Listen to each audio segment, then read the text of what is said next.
მოსკოვის ოლქში Wildberries-ის უდიდესი საწყობი იწვის. ქალაქ პოდოლსკში მასშტაბური ხანძარია. Wildberries-ის ცეცხლმოკიდებული კომპლექსი 200,000 კვადრატულ მეტრზე მეტ ფართობს იკავებს. კიდევ ერთი კომპლექსი იწვის დომოდედოვოში.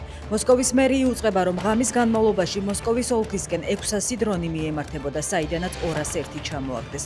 თუმცა უკრაინული წყაროების ცნობით რუსეთისკენ წუხელმაც 370 უპილოტო საფრენი აპარატი გაუშვეს.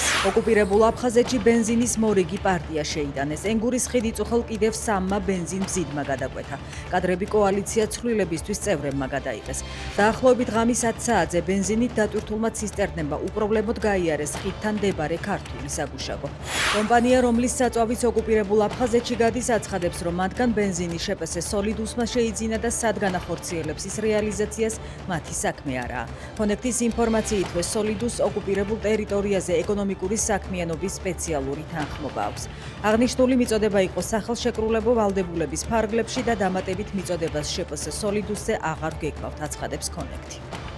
თბილისში ერთ-ერთი კომპანიის ავტომობილი მოიპარეს, რომლითაც ავარიაში მოყდნენ. დაკავებულია 2 პირი, მათგან ერთი არასრულწლოვანია. ავტოსაგზაო შემთხვევის შემდეგ მათ მანქანა მიატოვეს და მიიმალნენ. დაკავებულებს 10 წლამდე პატიმრობა ელოქებათ.